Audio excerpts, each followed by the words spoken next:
স্টোরির শুরুতেই আয়নকে দেখানো হয় সে চমকে উঠে পড়ে। আসলে তার রিবার্থ হয়েছিল। আগের লাইফে সে অনেক গরিব ছিল, এর জন্য সে অনেক অনেক স্টাডি করেছিল যাতে জব করে নিজের লাইফকে স্টেবল করতে পারে। বাট এমন কোনো কিছুই হয়েছিল না, কারণ জব লাইফে সে নিজের বসের উইক তুলে ফেলায় তাকে জব থেকেই ফায়ার করা হয়েছিল। এতে সে অনেক স্যাড হয়ে গডের কাছে প্রে করে যাতে সে অনেক অনেক মানি পায়। তখনই সে একটি বাচ্চা মেয়ের ওপরে কিছু একটা পড়তে দেখে। সে যখনই মেয়েটিকে সেভ করতে যায় তখন সে নিজেই মারা যায়। আর এইভাবেই তার রিবার্থ হয়েছে। এখন সে একটি নোবেলের কাহিনীতে আছে। এই কাহিনীতে সে ভিলেন। অ্যাকচুয়ালি সে একটি ওয়েলদি ফ্যামিলি থেকে বিলং করতো, বাট ছোটবেলায় হারিয়ে গিয়ে তাকে অনেক সাফার করতে হয়েছে। এখন সে এখানে ব্যাক এসে দেখে তার সাবস্টিটিউট হিসাবে একটি সিস্টার আছে, যেটা তার একদমই সহ্য হয় না। এর জন্য সকলের সঙ্গে খারাপ বিহেভ করতে থাকে। ফলে তাকে অ্যাব্রোডে পাঠিয়ে দেওয়া হয়, আর ওইখানে তার খুব বাজেভাবে মৃত্যু হয়। প্রেজেন্টে সে ভাবছিল আমাকে নিজের ভাগ্য পরিবর্তন করতে হবে। আজকে তো বাঙ্কেট পার্টির আগের দিন, এখন আমি একটি ওল্ড ম্যানের সঙ্গে টাইম স্পেন্ড করব, আমাকে পালাতে হবে। সে এবার ওল্ড ম্যান আসার আওয়াজ পেয়ে ওইখান থেকে পালিয়ে যায়। ওল্ড ম্যান রুমে সে কাউকেই দেখতে পায় না। এতে সে লিয়ের বেস্ট ফ্রেন্ডের ওপরে অনেক রাগ দেখায়। লি হলো আয়নের অ্যাডপ্টেড সিস্টার। এদিকে আয়নলি কিন্তু আরেকটি রুমে চলে এসেছে, যেখানে আমাদের মেন লিড ছিল, যার নাম জুনিও। ওইদিকে লিয়ের ফ্রেন্ড বলছিল আমি নিজে তাকে ড্রাগ দিয়েছি, তার ড্রেস চেঞ্জ করেছি। সে কোথায় পালালো? কালকে আয়ন ফ্যামিলির বাঙ্কেট পার্টি আমাকে ভেস্তাতেই হবে। আয়ন ওইগুলো শুনছিল। জুনিও বলে তুমি কি আগুন নিয়ে খেলতে চাও? আয়ন ভাবে এ তো ডমিনেটিং সিও, এর বিহেভ এমনই হবে।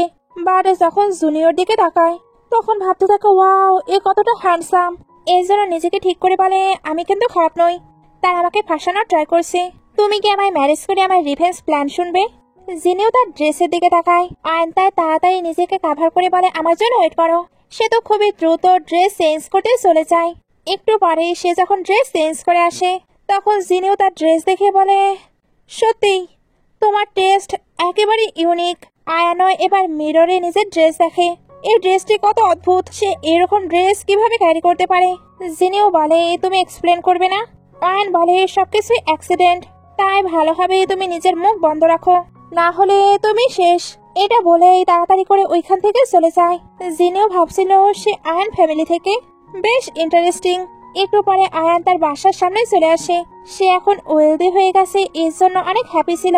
সে এবার নিজের হ্যাপিনেস প্রকাশ করতে করতে বলে এবার সবকিছু আমার হবে, যেটা আমার ওইটা তো আমারই, আর যেটা আমার নয় ওইটাও আমার। সে এবার দৌড়ে ভেতরে চলে আসে। মম তখন বলে লিলি, উনি তো তাকে টাইটলি হাগ করে। আয়ান ভাবছিল পাস্ট লাইফে আমার মম ছিল না। সত্যি মমদের ভালোবাসা হয়তো এমনই হয়। ওইখানে এবার অ্যাডপ্টেড সিস্টার লি আসতে থাকে। সে এসে মমের থেকে তাকে সারিয়ে বলে তুমি ঠিক আছো? আমি শুনলাম লাস্ট নাইটে তুমি নাকি হোটেলে ছিলে। মম এটা শুনে অবাক হয়। লি এবার নিজের মুখে হাত দেয়। আয়ন বলে তুমি যা বলার অলরেডি বলে দিয়েছো, আবার মুখে কেন হাত দিচ্ছ? এখন বলো তোমায় এগুলো কে বলেছে? তখনই ওইখানে ব্রাদার আসে, এর নাম জিয়ান। আয়ন দেখে তার ব্রাদারটা অনেক হ্যান্ডসাম। সে এবার ব্রাদারের সঙ্গে সুইটলি কথা বলছিল। ব্রাদার এটা অবাক হয়। মম এবার বলে লিলি তুমি হোটেলে ছিলে? লিও বলে হ্যাঁ, কোনো প্রবলেম হলে আমাদের ফ্যামিলি এটা সামলে নেবে। আয়ন বলে তুমি এটা বললে, তাহলে বলো তুমি এটা কার থেকে শুনেছো? লি বলে ম্যাং আমায় জানিয়েছে, সেই নাকি হোটেলে তোমায় একটি ওল্ড ম্যানের সঙ্গে দেখেছে, তার কাছে ভিডিও আছে। আয়ন বলে তাই, তাহলে ভিডিওটি সবাইকে দেখাও।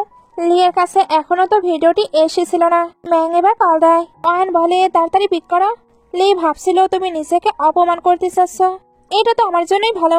সে এবার ম্যাং এর কাছে ভিডিওটি চায়। ম্যাং তখন জানায় আয়ন তো পালিয়েছে, লিকে এবার এটা কাভার করতে হবে। এর জন্য বলে ও তুমি ভুল দেখেছিলে, এর জন্যই ভাবি ওইটা আমার সিস্টার কিভাবে হতে পারে। সে এবার মম আর ব্রাদারের কাছে সরি বলে। মম ভাবছিল আমি রিলিফ পেলাম। আয়ন এবার লিয়ের কাছে গিয়ে বলে সিস্টার তুমি একটি আউটসাইডারের কথায় আমার উপরে ডাউট করছো, তুমি সত্যিই হয়তো আমায় ফ্যামিলি মনে করো না। সে তো মম আর ব্রাদারকে দেখানোর জন্য ভালোই কান্না করে, আর সেটাতে সফল হয়, কারণ মম আর ব্রাদার সত্যি তার জন্য খারাপ ফিল করছিল। এর জন্য লিকে আয়নের কাছে ক্ষমা চাইতে বলে। লি এটা শুনতে জোরে বলে কি আমি ক্ষমা চাইবো? মম রেগে তাকিয়ে থাকে। লি তাই ব্রাদারের দিকে তাকায়, বাট ব্রাদারও তাকে ক্ষমা চাইতে বলে। লিকে তাই আয়নের কাছে ক্ষমা চাইতেই হয়। আয়ন এখনো ড্রামা করে বলছিল ইটস ওকে সিস্টার, বুঝতে পারছি কালকে আমার বাঙ্কেট পার্টির জন্যই তোমার হয়তো চিন্তা হচ্ছে, লি এটা শুনে রেগে যাচ্ছিল, বাট বলে হ্যাঁ তুমি ঠিক বলেছ। আয়ান এবার মমকে বলে মম আমি অনেক হাংরি, তবে আগে আমি ড্রেস চেঞ্জ করে আসি। মম ওকে বলে। আয়ান খুব এক্সাইটেড হয়ে ওয়ার্ড্রোব ওপেন করে, বাট ওইখানে সবই অদ্ভুত ড্রেস ছিল যেগুলো দেখেই সে বিরক্ত হচ্ছিল।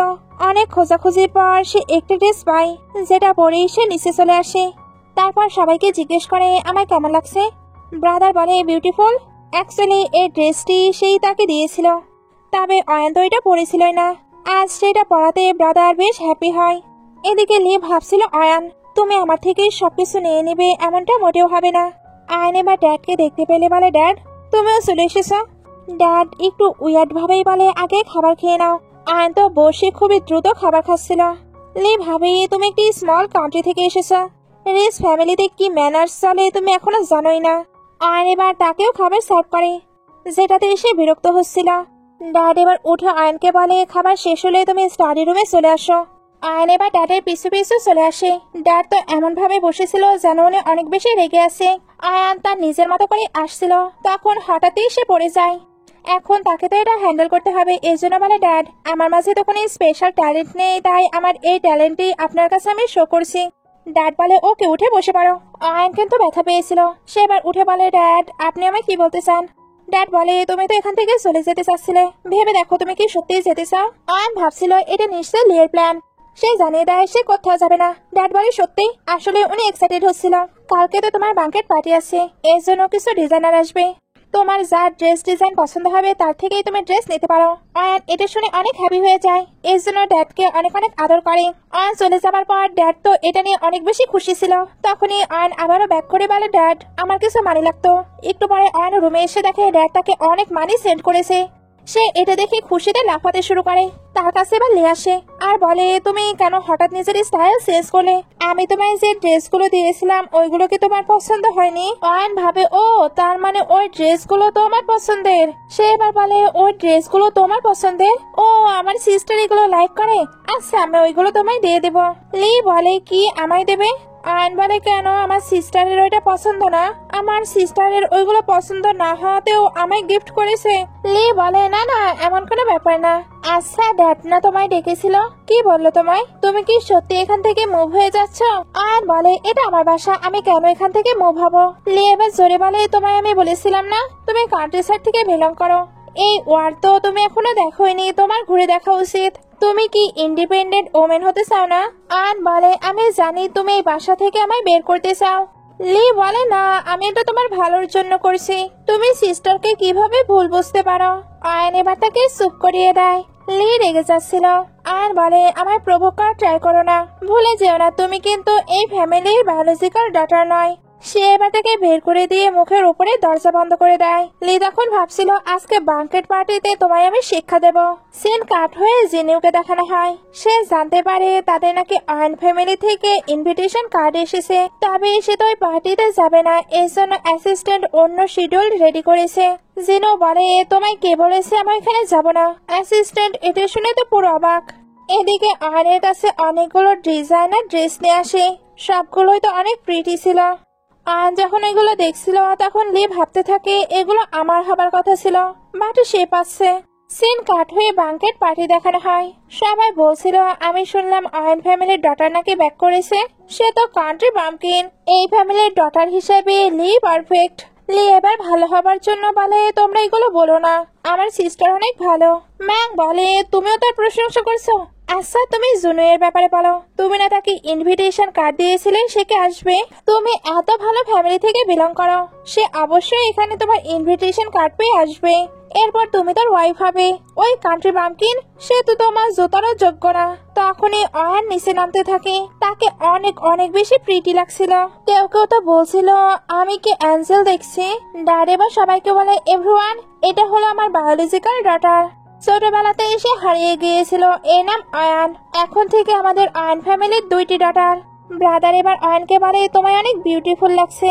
আয়ন বলে তোমরা ডিজাইনারের পিছনে এত মানি স্পেন্ড করেছো, আমায় বিউটিফুল না লাগলে হলো। একটু পরে আয়ন খাবার দেখে ওইগুলো খেতে বিজি হয়ে পড়ে। লি এবার ম্যাংকে প্রভোগ করার জন্য বলে দেখো তার লাইফ কত ভালো, সে যা খুশি তাই করতে পারে, কেউ তাকে কোনো কিছু বলার নেই। ম্যাং বলে নেই মানে সে এবার অয়নকে বুলি করার জন্য চলে যায়। আয়নও এবার তাকে অ্যান্সার দিতে থাকে।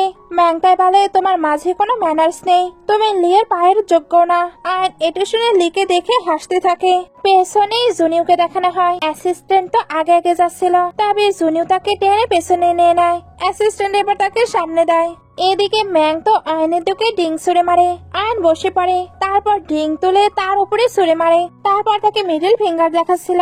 লি বলে আয়ন তুমি এমন বিহেভ করতে পারো না, এতে আমাদের ফ্যামিলির রেপুটেশন নষ্ট হচ্ছে। সিস্টার হিসাবে এখন আমি তোমায় লেসন শেখাবো। সে যখনই তাকে হিট করতে চায় তখনই সবাই বলছিল জুনিউ চলে এসেছে। সবাই এবার জুনিউকে দেখতে বিজি হয়ে পড়ে। লি ভাবছিল জুনিউ কি আমার জন্য এসেছে, ম্যাংও ভাবছিল সে লিয়ের জন্য এসেছে। এবার সে লিয়ের হয়ে অয়নকে লেসন শেখাবে। তবে জুনিউ তো ম্যাংয়ের হাতে ধরে নেয়, তারপর তাকে ধাক্কা দিয়ে সরিয়ে দেয়। লি বলে ইয়াং মাস্টার আপনি কি আমার জন্য এসেছেন? জুনিউ বলে গেট আউট। লি বলে কি? আয়নের হাসি পাচ্ছিল। জুনিউ বলে আমাদের আবারও দেখা হলো। সবাই ভাবছিল কি উনি কিনা অয়নের সঙ্গে দেখা করতে এসেছে। আরেকজন বলে এটাই হবে, কারণ লিয়ের থেকে তো দেখছি অয়নে বেশি প্রিটি। লি ভাবছিল একটি কান্ট্রি বাম্পকিনের কাছে জুনিউ কিভাবে যেতে পারে। ম্যাং বলে ইয়াং মাস্টার আপনার ভুল হচ্ছে, আপনাকে তো ইনভিটেশন কার্ড লি পাঠিয়েছিল। এই অয়নের মাঝে কোনো ম্যানার্স নেই, এক্ষুনি সে পাবলিকালি আমার উপরে ওয়াইন ছুড়ে মেরেছে। লি ভাবছিল আগে তো সে আমায় দেখেনি, এর জন্য তার হয়তো ভুল হচ্ছে। সে বলে ইয়াং মাস্টার সে তো কান্ট্রি থেকে বিলং করে, তাই তার মাঝে ম্যানার্স নেই, প্লিজ তাকে নিয়ে আপনি হাসবেন না। আয়ন এগুলো শুনে ভাবছিল এখনো কি এত পাগল কেউ আছে যে কিনা নিজের ফেসকে নিজে লস করছে। জিনিও বলে তুমি আমায় ইনভিটেশন কার্ড দিয়েছো, আমি তো এই ব্যাপারে জানিই না। আর আমার উপরে কেউ যদি ওয়াইন ছুড়ে মারতো তাহলে আমি তো তাকে গ্লাসের সঙ্গে আটকে রাখতাম। সেই তুলনায় অয়ন তেমন কোনো কিছুই করেনি। এরা এটা শুনে আপসেট হয়ে পড়ে, কারণ জুনিউ তো আবারও তাকে প্রোটেক্ট করছে। আয়ন এবার জুনিউকে বলে তোমার স্টাইল। জুনিউ বলে কি হয়েছে? আয়ন বলে এটা আমেরিকান না, ইউরোপিয়ান না, চাইনিজ নয়, কোন স্টাইল বলো তো? আমি তো তোমার উপরে ফিদা হয়ে যাচ্ছি। জুনিউ এটা শুনে হেসে দেয়। আয়ন বলে হ্যান্ডসাম তোমার নাম কি? জুনিউ এবার নিজের পরিচয় দেয়। দুজন এবার পরিচিত হবার পর একসঙ্গে বাইরে চলে আসে। এরা তখন তো রেগে ফুঁসতে থাকে। আয়ন আর জুনিউ তো বাইরে চলে আসে। তারপর আয়ন বলে ওই দিন আমাদের যে মিট হয়েছিল তুমি কাউকে জানাওনি তো? জুনিউ বলে না। জুনিউ এবার বলে ওই দিন যে তোমাকে ফাঁসানোর ট্রাই করছিল ওইটা ইনভেস্টিগেশন করে আমি তোমায় হেল্প করতে পারি। আয়ন বলে এটার প্রয়োজন নেই, আমি এটা নিজেই হ্যান্ডেল করে নিতে পারবো। দুজন এইভাবে গল্প করতে করতে আয়ন হঠাৎই তাকে স্টাইলে ফুল দেয়। জুনিউ অবাক হচ্ছিল। তখনই ব্রাদার আসে। আয়ন এবার ব্রাদারের সঙ্গে এখান থেকে চলে যায়। এদিকে জুনিউকে অনেক হ্যাপি লাগছিল।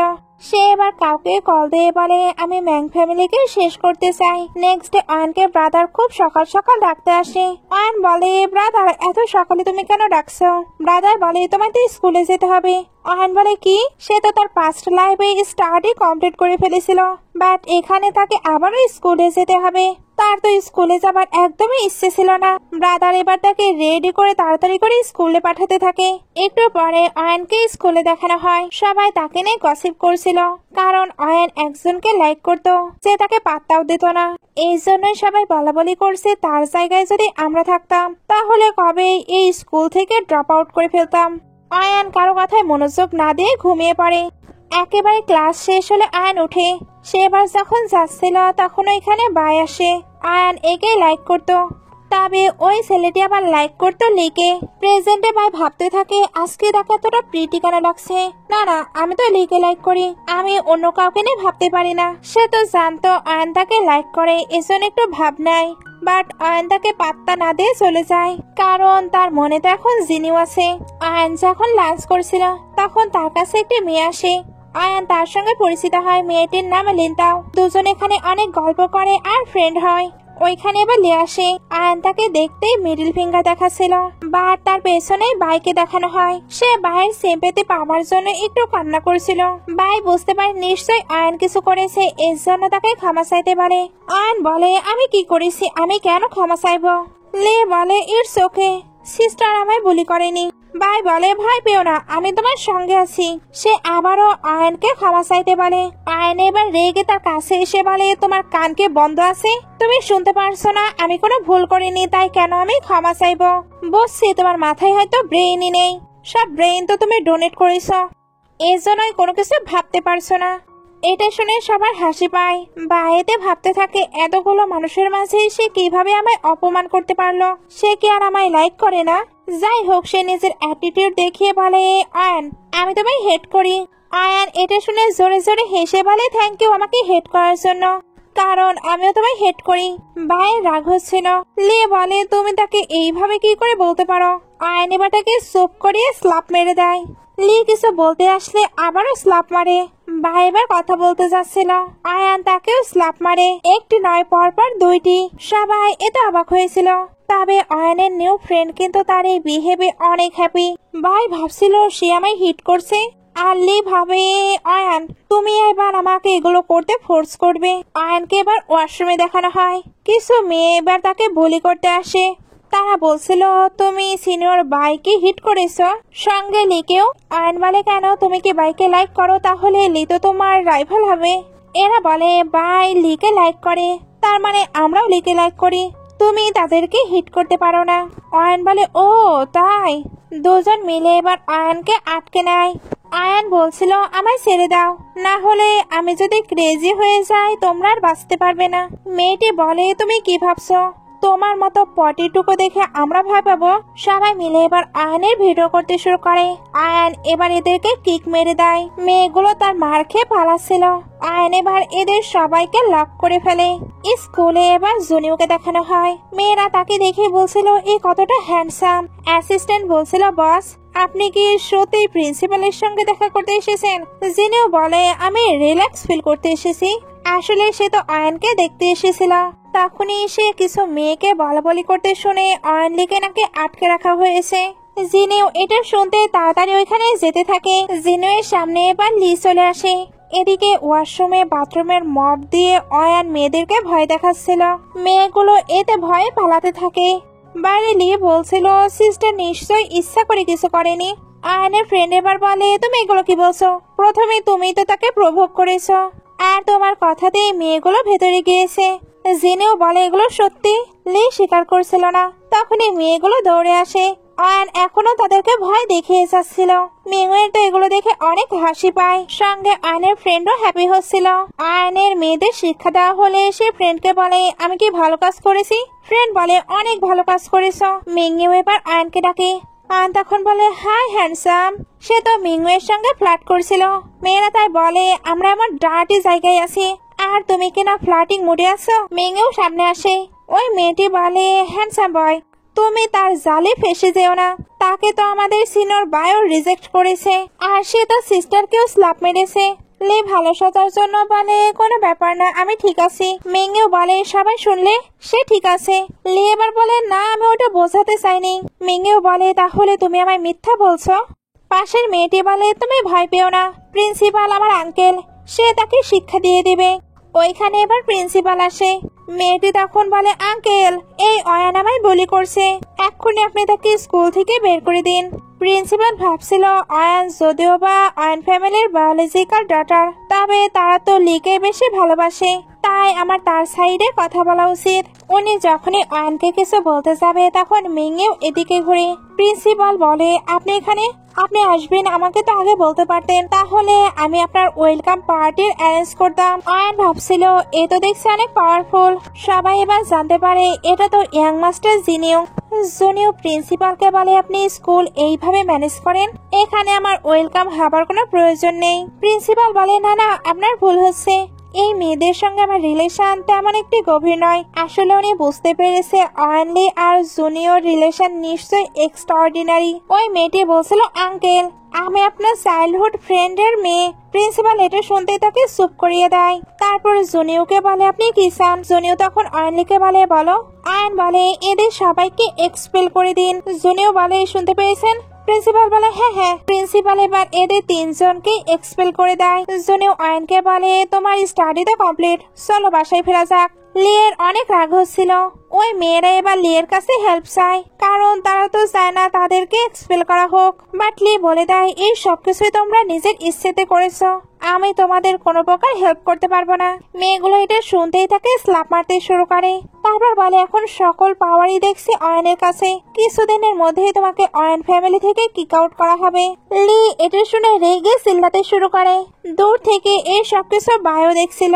বাইরে অয়ন জুনিয়রকে দেখে ভাবতে থাকে হ্যান্ডসাম ছেলেদের কোনো অ্যাঙ্গেল লাগে না, তাদের তো প্রতিটি অ্যাঙ্গেল থেকেই হ্যান্ডসাম লাগে। সে এবার জুনিয়রকে বলে তুমি না সিও, তুমি তো বিজি থাকো, তাহলে এখানে কি করছো?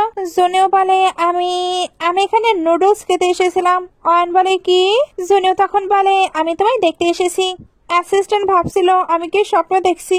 মাস্টার একটি মেয়েকে বলছে উনি নাকি তাকে দেখতে এসেছে। সে এবার এদের দুজনকে রেখে চলে যায়। দুজন এবার যখন কারে করে ফিরবে তখনই ব্রাদার চলে আসে। অয়ন বলে সরি, আজকে তো ব্রাদার চলে আসলো। জুনিয়র এবার তাকে বাই বলে। আয়ন যখন চলে যাচ্ছিল তখন জুনিয়র বলে আমি তোমার জন্য একটি গিফট প্রিপেয়ার করেছি, কালকেই তুমি ওইটা পেয়ে যাবে। আয়ন তখন ওকে বলে চলে যায়। দূর থেকে লি এগুলো দেখে ভাবছিল আয়ন তুমি কেন আমার হোল ওয়ার্ল্ড আমার থেকে কেড়ে নিচ্ছ। একটু পরে আয়ন ব্রাদারের সঙ্গে বাসায় চলে আসে। সে আসতেই বলে ডিনার রেডি? ব্রাদার বলে হ্যাঁ হ্যাঁ রেডি। আচ্ছা আমি শুনলাম স্কুলে কোনো প্রবলেম হয়েছিল, আমি মিটিং সেরে তাড়াতাড়ি চলে এসেছিলাম, বাট এর পরেও আমার হয়তো লেট হয়ে গেছে। আয়ন বলে কোনো ব্যাপার না, তোমার সিস্টারই এগুলো হ্যান্ডেল করে নিতে পারে। ব্রাদার তার এসব কিউট কথাবার্তা শুনে হেসে দেয়। তারপর একটি প্রপার্টি পেপার বের করে বলে এটা আমার পক্ষ থেকে তোমার জন্য গিফট, তুমি না একা থাকতে চাইতে, ওই বাসায় তুমি একাই গিয়ে থাকতে পারো। আয়ন এটা শুনে ভাবতে থাকে আমার ব্রাদার দেখছে একটি অ্যাঞ্জেল, অ্যাঞ্জেলের মতোই সে আমায় গিফট দিচ্ছে। সে তো ব্রাদারকে অনেক অনেক থ্যাঙ্কস বলে। দূর থেকে লি ভাবছিল আজ পর্যন্ত আমার কোনো প্রপার্টি নেই, আর সে এসে প্রপার্টি হাতিয়ে নিল। অন্যদিকে ম্যাংকে তার বাসায় দেখানো হয়।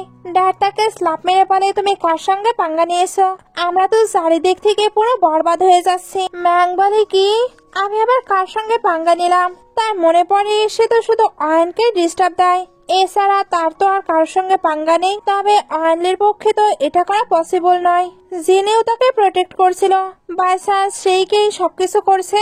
ড্যাড যখনই জানতে পারে জিনেও তাদের পেছনে পড়েছে তখন পুরো অসুস্থ হয়ে পড়ে, কারণ এইবার তারা আর বাঁচতে পারবে না। ম্যাং বলে ড্যাড আপনি এতটা অফেন্ড হবেন না, আমি এখনই লিকে কল দিচ্ছি, সে নিশ্চয়ই এই ম্যাটারে আমাদেরকে হেল্প করবে। এদিকে অয়নের পুরো ফ্যামিলি একসঙ্গে ডিনার করেছিল। লিয়ের কাছে এবার ম্যাংয়ের কল আসে।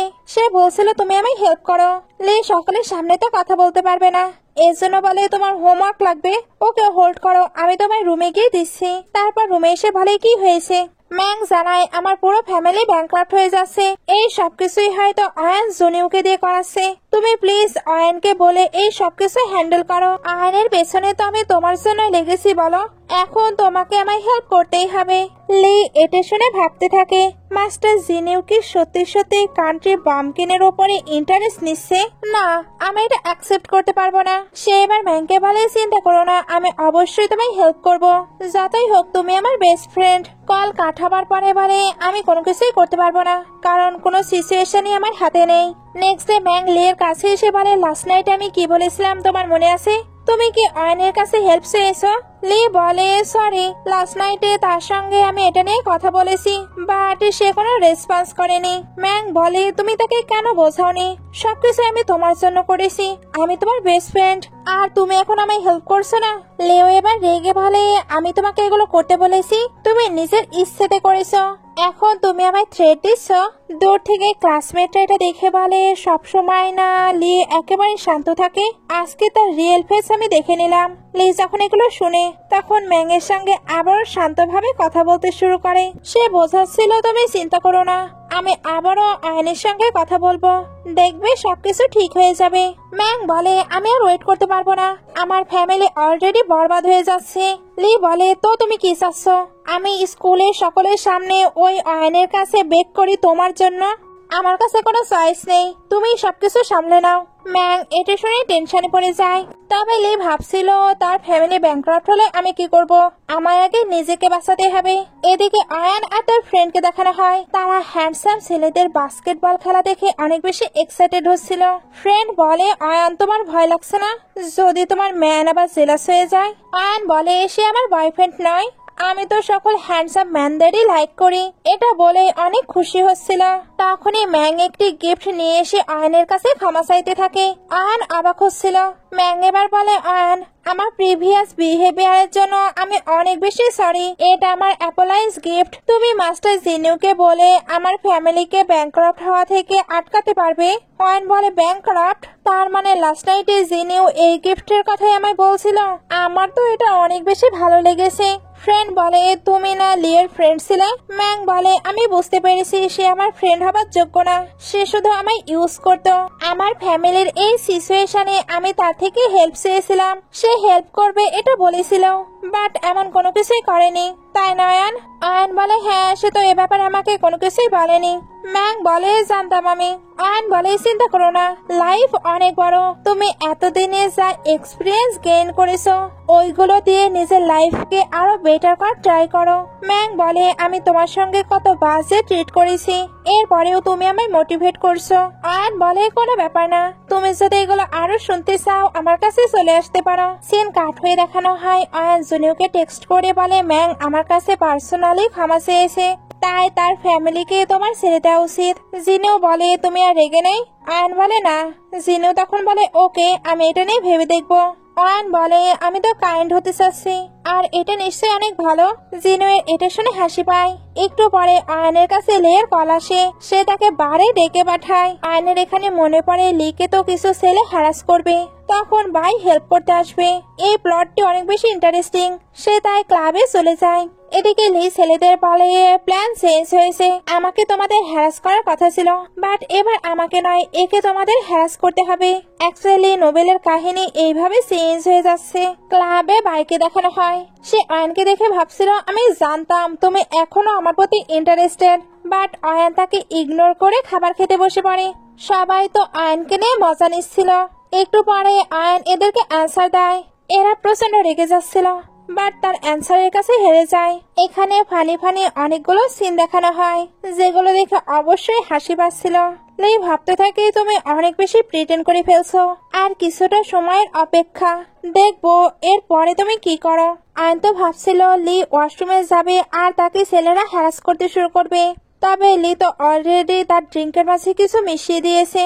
সে এবার হট ফিল করতে শুরু করে, এর জন্য তাড়াতাড়ি বাসায় যাবার সিদ্ধান্ত নেয়। লি খুশি হচ্ছিল। আয়ান বাইরে আসতেই তার হেলথ আরো বেশি খারাপ হয়ে যায়। জুনিয়র অ্যাসিস্ট্যান্ট তাকে নোটিস করে। একটু পরে লিলি বলে, অনেকটা সময় হয়ে গেল, সিস্টার এখনো ব্যাক করেনি, সে আবার কোনো প্রবলেমে পড়েনি তো? কারো কোনো যায় আসে না, তবে বাই সে চিন্তা করছিল। এটা লিও নোটিস করে। এদিকে আর্লির সঙ্গে ওই লোকগুলো বেয়াদবি করার ট্রাই করে। আর্লি চাইলেও নিজেকে সেভ করতে পারছিল না। তখনই জিনু আসে আর তাকে সেভ করে ওই লোকগুলোর অবস্থা পুরো খারাপ করে দেয়। বাইরে লি নিজের প্ল্যান মতো এদেরকে নিয়ে আয়নকে খুঁজছিল। তারপর একটি ওয়েটার্সের সাহায্য নিয়ে এই রুমের দিকে আসতে থাকে। ভেতরে আয়ান জুনিওকে কিস করছিল, জুনিও কিস ব্যাক করতে থাকে। দুজন যখন অনেক প্যাশনেটলি কিস করছিল তখনই এরা চলে আসে আর ভাবতে থাকে, মাস্টার জুনিও উনি এখানে কি করছে? জুনিও তো আয়ানকে কোলে করে ওইখান থেকে নিয়ে চলে যায়। লি ভাবতে থাকে, এটা কিভাবে হলো? না, এটা কোনোভাবে হতে পারে না। সবাই চলে যাবার পর সে ওই লোকদের কল দেয়। লোকগুলো বলে, আপনি বলেননি তো সে মাস্টার জুনিয়র পার্সন, তাহলে আমরা এটা করার কখনোই সাহস দেখাতাম না। কারে জুনিও আয়নের সিট বেল্ট লাগিয়ে দেয়। আয়ন তাকিয়েছিল।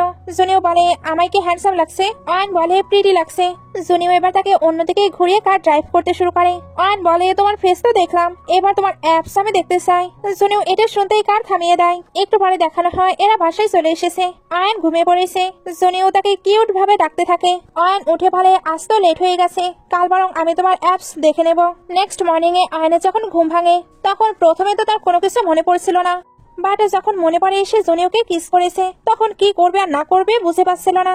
এর জন্য নিজেকে শান্ত করে বলে, আমরা অ্যাডাল্ট, ওইটা শুধুমাত্র একটি কিস, তাই আমরা এটা করতে পারি। তবে আমি কেন এতটা এমব্রেসিং ফিল করছি? তখনই ডোরে ব্রাদার নক করে। আয়ন খুলে বলে, ব্রাদার, কেউ কি আমায় খুঁজতে এসেছে? ব্রাদার বলে, তুমি কি স্বপ্ন দেখে উঠেছে বলো তো? আমি তোমার জন্য যে বাসাটা বাই করেছি ওইটা রেনোভেটেড হয়ে গেছে, তুমি কি দেখতে যেতে চাও? আয়ান এটা শুনে এক্সাইটেড হয়ে বলে হ্যাঁ হ্যাঁ, আমি তো এখানে যাবই। সে এবার দ্রুত এখানে যাবার জন্য বের হয়ে যায়।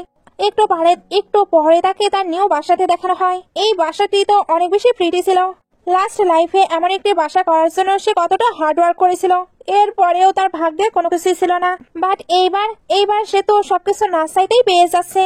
তার যখন সবকিছু দেখা হয়ে যায় তখন বুঝতে পারে তার তো ক্ষুধা লেগেছে, আর সে বাইরে ডিলিশিয়াস ফুডের গন্ধও পাচ্ছিল। এই জন্য এটার সুগন্ধ নিতে নিতে চলে আসে। তখনই জিনুয়ের সঙ্গে ধাক্কা খায়। আসলে জিনিও এখানেই থাকে, আর তার রুমের মাঝে থেকেই খাবারের স্মেল আসছিল। আয়ান এখন তো এই খাবারগুলো খেতে চাচ্ছিল। এই জন্য নানা বাহানায় এটা জুনিওকে বোঝাতে থাকে। জুনিও বুঝতে না চাইলে আয়ান বলে তুমি এত খাবার তৈরি করেছো, আমি কি একটু খেতে পারি? জুনিও তাকে পারমিশন দিয়ে দেয়। আয়ান এবার খেতে বসে। তারপর খুবই দ্রুত সকল খাবার খেতে শুরু করে। মিংয়েও তো বসে বসে তার খাওয়া দেখছিল। একটু পরে আয়নের খাবার খাওয়া শেষ হয়ে যায়। মিংয়েও এবার সকল থালাবাটি নিয়ে যাচ্ছিল। আয়ন এবার ভাবতে থাকে ওয়েট, এত বড় বাসা, কতটা শুনশান, এখানে কেউ নেই। লাস্ট নাইট আমি যে কাণ্ড করেছি, বাই চান্স সে কি এখন আমায় শেষ করে দেবে? সে এবার মিংয়ের পায়ে পড়ে যায় আর বলে আমি ভুল করেছি। মিংয়েও এবার তাকে টেনে ওপরে বসিয়ে দেয়। তারপর বলে এখন তোমার মনে হচ্ছে লাস্ট নাইটে তুমি কিছু করেছিলে? আয়ন বলে ওইটা তো অ্যাক্সিডেন্ট। মিংয়েও চুপ হয়ে যায়। আয়ন বলে না না, ওইটা অ্যাক্সিডেন্ট নয়, আমি ভুল করে ওইটা করে ফেলেছি, তুমি কি আমায় ক্ষমা করবে না? মিংয়েও এবার কিছু বলতে চায়, তবে ইয়ান তো নিজের মতো করে সবটা ভেবে বারবার তার কাছে ক্ষমা চাচ্ছিল। মিংয়েও এবার বসে। তারপর বলে লাস্ট নাইটে যদি কিসের থেকেও বেশি কিছু আমরা করতাম। আয়ান এখনো আজে বাজে বকছিল। মেয়েও এর জন্য তাকে সরিয়ে দেয়। তারপরে জানিয়ে দেয় সে তাকে লাইক করে। আয়ান বলে সত্যি? মেয়েও বলে হ্যাঁ, বাট তোমায় এখন অ্যান্সার দিতে হবে না, তোমার এখন অ্যান্সার দেবার কোনো প্রয়োজন নেই। জানি তোমাকে চেঞ্জ করার জন্য অনেকেই আছে। আয়ান তখন একটু ভাব নিয়ে বলে অবশ্যই। জিনিও এবার বলে বাট কিস তো আমি তোমার প্রথম করেছি, তাই লাইন নিশ্চয়ই প্রথম আমারই থাকবে। আয়ান এটা শুনে চলে যেতে লাগে, বাট রাস্তা ভুল করছিল। জিনিও এবার তাকে সঠিক রাস্তা দেখিয়ে দেয়। মিংও এবার তার অ্যাসিস্ট্যান্টকে কল দিয়ে বলে ম্যাং ফ্যামিলিকে এখনই ব্যাংক্রাফট করার প্রয়োজন নেই, তারা যদি ওপেনলি অনেক কাছে ক্ষমা চায় তাহলে আমি তাদেরকে মাফ করে দেব। নেক্সট ডে আয়ান যখন স্কুলে আসে তখন ফ্রেন্ড তাকে একটি ভিডিও দেখায়, যেটা ম্যাংয়ের ভিডিও ছিল। সে তো পাবলিকালি সবার সামনে আয়নের কাছে ক্ষমা চাচ্ছিল, সঙ্গে তার অনেক অনেক প্রশংসা করে। আর লিয়ের নামে বদনাম, কারণ লি তো শুধু তাকে ইউজ করেছে নিজের স্বার্থের জন্য। সবাই তখন লিয়ের ব্যাপারে সবকিছুই জেনে ফেলেছে। লি এগুলোতে ইমপ্রেসিং ফিল করে তাড়াতাড়ি যেতে লাগে, বাট তাড়াহুড়োই সে তো পড়ে গিয়ে সেন্সলেস হয়ে যায়। কিছু স্টুডেন্ট এবার তাকে হসপিটালে নিয়ে যায়। এদিকে আয়নের কাছে ভাই আসে। সে বলে আমি জানি তুমি ইচ্ছা করে লিয়ের ব্যাপারে সবকিছু সকলের সামনে এনেছো, যাতে আমি তার উপরে ডিসঅ্যাপয়েন্টেড হই, ফলে আমি তোমার প্রতি ইন্টারেস্টেড হব। আর বলে তোমার ব্রেন কি ঠিক আছে? যদি ঠিক না থাকে তাহলে ওইটা ঠিক করে আসো। এটা বলে তার উপরে পানি ছুড়ে মারে। ভাই এতেও কিছু মনে করে না, উল্টো বলে আমি জানি তুমি ইচ্ছা করে নিজের খাওয়া পানি আমার দিকে ছুড়ে মেরেছো, কারণ তুমি তো আমায় লাইক করো। আর এটা শুনে বলে তুমি দেখছি সত্যি সত্যি পাগল হয়ে গেছো, তোমার লিনা এখন হসপিটালে, তোমার ওইখানে যাওয়া উচিত। ভাই বলে আমি এখন বুঝতে পেরেছি, আমি লিকে লাইক করি না, বরং তোমায় লাইক করি। আয়ান এটা শুনে তার উপরে বিরক্ত হয়ে ওইখান থেকে বের হয়ে যায়। সিন কাট হয়ে আয়ানকে তার বিল্ডিং এ দেখানো হয়। তার কাছে মিংয়ের টেক্সট আসে। মিংয়ে অনেক টেস্টে খাবার তৈরি করেছিল, এই জন্য সে তাকে ইনভাইট করে। আয়ান টেক্সট পেতে তাড়াতাড়ি তার ফ্ল্যাটে চলে আসে, তবে মিংয়েওকে দেখা যাচ্ছিল না। সে এবার মিংয়েওকে পুরো জায়গায় খুঁজতে থাকে, আর এইভাবে খুঁজতে খুঁজতে ওয়াশরুমেও চলে আসে। মিংয়েও বের হচ্ছিল। দুজনে এবার একে অপরের সঙ্গে ধাক্কা খেয়ে বাথটাবে পড়ে যায়, ফলে এখানে অনেকটা রোমান্টিক সিন ক্রিয়েট হয়। এইভাবে পড়ে যাওয়াতে কিন্তু আয়ান পুরোপুরি ভিজে গিয়েছে। মিংয়েও এবার তার একটি শার্ট আয়ানকে দেয়। ড্রেস চেঞ্জ করা হলে দুজন একসঙ্গে খাবার খায় আর অনেক অনেক গল্প করে। তখনই দরজায় কেউ নক করে। এটা ছিল আয়নের ব্রাদার। সে জানতে পেরেছে মিংয়েও নাকি এখানেই থাকে, আর তার সিস্টার এখানে ডিনার করতে এসেছে। সে এবার মিংয়েওকে বলে তুমি না এত বড় লোক, তাহলে তুমি ভিলায় থাকা বাদ দিয়ে এমন কেন ফ্ল্যাটে থাকছো? মিংয়েও বলে ওইখানে তো আমি একাই থাকতাম, এর জন্য এখানে চলে এসেছি। এখন তোমার সিস্টারও তো এখানেই থাকে, এর জন্যই তাকে ডিনারে আমি ডেকেছি। ব্রাদার এগুলো একদমই অ্যাকসেপ্ট করতে পারছিল না, এর জন্য অনেক উইয়ার্ড বিহেভ করে। নেক্সট ডে আয়ানকে তার পুরো ফ্যামিলির সঙ্গে দেখানো হয়। এখন লিয়ের ব্যাপারে তো সবাই জেনে ফেলেছে, এই জন্য মম ড্যাড ব্রাদার বলে তুমি এগুলো কেন করেছো? জেলাসির জন্য তুমি আমাদের রিয়েল ডটারকে এইভাবে হিউমিলেট করতে পারো না। এরা এবার পানিশমেন্ট হিসেবে তার পকেট মানি কাট করে নেয়। লিয়েতে প্রচন্ড রেগে যায়। এজন্য ভাবতে থাকে অয়ান, তুমি আমার থেকে যেগুলো কেড়ে নিয়েছো ওই সবকিছু আবার আমি ব্যাক নেব। সিন কাট হয়ে অয়ানকে রাতে বাসায় দেখানো হয়। তার কিছু স্ন্যাক্স খাবার ইচ্ছে হচ্ছিল, এর জন্য জুনিয়র বাসায় চলে আসে। বাট আজকেও সে তাকে দেখতে পারছিল না। সে ভাবে আজও হয়তো সে ওয়াশরুমে আছে, বাট না, আজকে জুনিয়র অসুস্থ ছিল। অয়ান চেক করার পরে যখন এটা বুঝতে পারে তখন তার কেয়ার করা শুরু করে দেয়। প্রথমে সে তাকে মেডিসিন দেয়, বাট পানি আনেনি। যখনই সে পানি আনে তখন ভুল করে ওইটা মিংয়ের উপরে ফেলে দেয়। মিংয়েও অবাক হয়েছিল। আয়ন এবার তাড়াতাড়ি তাকে ক্লিন করতে থাকে। মিংয়েও ইমপ্রেসিং হয়ে তাকে থামিয়ে দেয়। আয়ন আবারও পানি আনে, তবে ওইটাও পড়ে যাচ্ছিল। মিংয়েও এটা বুঝতে পেরে তার থেকে পানি নিয়ে একাই খেয়ে নেয়। আয়ন এবার সবকিছুতে অনেক বেশি অকওয়ার্ড ফিল করছিল, এর জন্য বাইরে চলে আসে। সিন কাট হয়ে মিংয়ের মাকে দেখানো হয়। উনি জানতে পেরেছে মিংয়ের লাইফে নাকি কোনো মেয়ে এসেছে। এখন উনি তার সঙ্গে মিট করতে চায়। অ্যাসিস্ট্যান্ট নানাভাবে ওনাকে বোঝানোর ট্রাই করছিল, বাট উনি তো দেখা করবেই। অ্যাসিস্ট্যান্ট তাই আয়নকে মিথ্যা বলে মমের সঙ্গে দেখা করতে নিয়ে আসে। আয়ন মিংয়ের সঙ্গে দেখা করতে আসছে ভেবে অনেক এক্সাইটেড ছিল, বাট এসে দেখে এখানে অলরেডি মাম এবার জানিয়ে দেয় আমি জুনিয়র মম। আয়ন এবার ভয়ে ভয়ে ওইখানে বসে। তারপর বলে আপনি কি 5 মিলিয়নের চেক দিয়ে আমাকে আপনার ছেলের লাইফ থেকে চলে যেতে বলবেন? মাম বলে তোমরা কি ডেট করা স্টার্ট করে দিয়েছো? আয়ন বলে এখনো তো নয়, সে তো এখনো আমায় সেক্স করার ট্রাই করছে। মম এটা শুনে আফসোস করে ভাবতে থাকে আমার ছেলে দেখছি অনেক স্লো। আয়ন এবার মমের সঙ্গে অনেক অনেক গল্প করে। এতে বুঝতে পারে মম তো তাদের আলাদা করতে আসেনি, বরং উনি চায় তারা যাতে এক হয়ে যায়। তার মানে এটা নিশ্চয়ই জুনিয়র স্টেপ মম নয়, রিয়েল মম। আর সে এত ভালো একটি মাদার ইন ল পাবে, এর জন্য সে আরো বেশি এক্সাইটেড। দুজন তো এখানে গল্প করতে করতে অনেক ড্রিঙ্ক করে নিজেদের অবস্থায় খারাপ করে ফেলে। জুনিয়র মম বলে তুমি কত ভালো, তুমি আমার ছেলের থেকেও ভালো কাউকে ডিজার্ভ করো। উনি এবার অনেক হ্যান্ডসাম ছেলের ব্যাপারে আয়নকে বলতেই থাকে। তখনই জুনিও চলে আসে। মম জুনিওকে দেখতেই এসব গল্প বলা বন্ধ করে। জুনিও এবার আয়নকে ওইখান থেকে নিয়ে চলে যায়। আয়ন ড্রাং থাকার কারণে অনেক বেশি পাগলামো করেছিল। জুনিও কোনোভাবে তাকে সামলে বাসায় নিয়ে আসে। তারপর তাকে শুয়ে এদিকে আসে, বাট আয়ন উঠে বসে একেবারে লাফ দিয়ে তার কোলে উঠে যায়। এখানে ড্রাঙ্ক অবস্থায় সে অনেক বেশি পাগলামো করছিল, যে মোমেন্ট গুলো অনেক বেশি সুইট আর কিউট ছিল। প্রতিটা সিন অনেক অনেক বেশি ভালো লেগেছে আমার।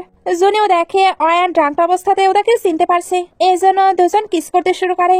একটু পরে আয়নের যখন হুঁশ আসে তখন সে তাড়াতাড়ি সরে এসে নিজের বাসায় চলে যায়। নেক্সট ডে আয়নকে তার ফ্রেন্ডের কাছে দেখানো হয়। সে ফ্রেন্ডের কাছে লাস্ট নাইটের ব্যাপারে সবকিছুই গল্প করে। ফ্রেন্ড এই সবকিছু শুনে অনেক বেশি এক্সাইটেড ছিল। ফ্রেন্ড এবার তাকে একটি বই দেয় যাতে সে ডেটিং লাইফ সম্পর্কে অনেক কিছু জানতে পারে। ফ্রেন্ডের সঙ্গে দেখা করে সে যখন বের হচ্ছিল তখন তার ব্রাদারের সঙ্গে দেখা হয়ে যায়। ওইখানে লিও ছিল। আয়ানের মনে পড়ে এইবার কি প্লট শুরু হতে চলেছে। এখানে তো একটি গুন্ডা আসবে আর এসে তার ব্রাদারের উপরে অ্যাটাক করবে। সে এমনটা হতে দিতে পারে না, এই জন্য সে সামনে চলে আসে। ফলে আহত সেই হয়। একটু পরে তাকে হসপিটালে দেখানো হয়। হসপিটালে ব্রাদার আয়ানের অনেক বেশি কেয়ার করেছিল। এরপর সে যখন মামডাটকে নিয়ে আসতে যায় তখন ওইখানে জুনিও দৌড়ে চলে আসে আর আয়নের অনেক অনেক কেয়ার করতে থাকে। দুজন যখন একসঙ্গে টাইম স্পেন্ড করেছিল তখনই মামডাডের আওয়াজ পায় এরা। আয়ন বলে তুমি লুকিয়ে পড়ো। জুনিও বলে লুকানোর কোনো প্রয়োজন নেই। তবে আয়ন বলে না, তোমাকে এখন লুকাতেই হবে। সে এবার ফানি ভাবে তাকে অন্যদিকে লুকিয়ে ফেলে। তখন ওইখানে নার্স আসে আর তার কন্ডিশন সম্পর্কে জিজ্ঞেস করছিল। আয়ন বলে সে ঠিক আছে। নার্স তো চলে যায়। আয়ন তখন জুনিওকে চেক করতে থাকে। জুনিও তো বেচারার মতো এখানে পড়েছিল। আয়ন বলে তুমি ঠিক আছো? জুনিও তখন উঠে তাকে দেখতে থাকে। আয়ন ভাবছিল আমার মনে হচ্ছে আমরা সিক্রেটলি ডেট করছি। জুনিয়র হাতে আমরা ওই বইটি দেখি যেটা আয়নকে তার ফ্রেন্ড দিয়েছিল। সে এটা দেখতেই আয়নকে টিস করতে থাকে। আয়ন যখন ওইটা নিতে যায় তখনই দুজন অনেকটা ক্লোজ চলে আসে। আয়নের কাছে এই সিনটি অনেক বেশি ইমপ্রেসিং লাগছিল, এই জন্য সে সেন্সলেস আবার প্রিটেন্ড করে। জুনিও এবার ওই বইয়ের কিছু লাইন পড়ে তাকে কনফিউজ করতে শুরু করে। সে এমন ভাবে সকল লাইনগুলো পড়ছিল আয়ন তো পুরো ইমপ্রেস হয়ে যায়, এর জন্য তাকে কিস করে দেয়। জুনিও কিস ব্যাক করছিল। দুজন যখন অনেক বেশি হ্যাপি ছিল তখন লি দূর থেকে এদেরকে দেখে নেয়। ফলে সে জেলাসিতে ফুলতে থাকে। এদিকে আয়ন বলে তোমার এখন যাওয়া উচিত, আমরা এখনো অফিসিয়ালি ডেট করতে শুরু করিনি। যদি মমডার তোমায় দেখে নেয় তাহলে তো প্রবলেম হবে। জুনিয়র যদিও বা যাবার ইচ্ছে ছিল না, বাট আয়নের কথায় তাকে যেতেই হয়। জুনিও চলে যাবার পরে এখানে মমডাড আসে। ওনারাও এসে আয়নের অনেক বেশি কেয়ার করছিল। আয়ন বলে সে ঠিক আছে, তাই মমডাড যাতে এতটা টেনশন না নেয়। সিন কাট হয়ে এবার নেক্সট কিছুদিনের সিন দেখানো হয়। এখন আয়ন সিক্রেটলি তো জুনিয়রের সঙ্গে ডেট করছিল। এখানে তাদের অনেক কিউট কিউট মোমেন্ট দেখানো হয়। তাদের এইসব কিউট কিউট মোমেন্ট কিন্তু তাদের ফ্যামিলিও নোটিস করছিল, এই জন্য বুঝতে পারে আয়ন নিশ্চয়ই ডেট করছে। এতে আয়নের ফ্যামিলির অবশ্য কোনো প্রবলেম নেই, তারা শুধু চায় আয়ন হ্যাপি থাকুক। সিক্রেট ডেটের মাঝেও আরো কিছু সিন দেখানো হয় যেখানে জুনিও আর আয়ান অনেক রোমান্টিক সময় কাটাচ্ছিল, বাট এদের ডিস্টার্ব দিতে বারবারই অ্যাসিস্ট্যান্ট চলে আসে। সব সিনগুলো এমন ভাবে সাজানো হয়েছিল যেগুলো দেখে শুধু হাসি পাবে। এইভাবে আরো কিছুদিন চলে যায়। আয়ানের এবার এই নোবেলের লাস্ট সিনের কথা মনে পড়ে। লি এখন তো নিজের মতো প্ল্যান করবে যাতে তার ফ্যামিলিকে পুরো ব্যাংকরাপ্ট করতে পারে। আগের বার সে তো নিজের প্ল্যানে সাকসেসফুল হয়েছিল, বাট এইবার সে এমনটা হতে দেবে না। এদিকে লিখে দেখানো হয় সে আয়ানের ফ্যামিলি থেকে বদলা নিতে একটি গুন্ডার সঙ্গে নাইট স্পেন্ড করেছিল। ওই গুন্ডাটিও তার সঙ্গে টাইম স্পেন্ড করে তাকে হেল্প করতে রাজি হয়। লি তো নিজের প্ল্যান এক্সিকিউট করার অনেক ট্রাই করে, বাট আয়ান আগে থেকেই সবকিছু জানতো। এই জন্য তার মুখও সকলের সামনে খুলে দেয়। আয়ন ফ্যামিলিও এখন জেনে ফেলে লি কেমন। তার এখন আয়ন ফ্যামিলিতে থাকার মতো যোগ্যতা নেই, আর সে তো ক্রাইমও করেছে। এর জন্য তাকে পুলিশের হাতে তুলে দেওয়া হয়। আয়নের ফ্যামিলি এখন পুরো সুরক্ষিত। এতে এসে অনেক বেশি হ্যাপি। লাস্ট সিনে আবারও কিছু কিউট কিউট মোমেন্ট দেখানো হয়। আয়ান আর জুনিও ঘটে গিয়েছে। জুনিও এখানে আয়ানকে প্রপোজ করে। আয়ান তো তখনই ওই রিংটি পরে তার প্রপোজে রাজি হয়ে যায়। দুজন এখন অফিসিয়ালি একসঙ্গে ডেট করা স্টার্ট করে। আর এখানে ড্রামাটি শেষ হয়ে যায়। ড্রামাটি ভালো লাগলে লাইক, কমেন্ট, শেয়ার করবেন। এতক্ষণ সঙ্গে থাকার জন্য অসংখ্য ধন্যবাদ।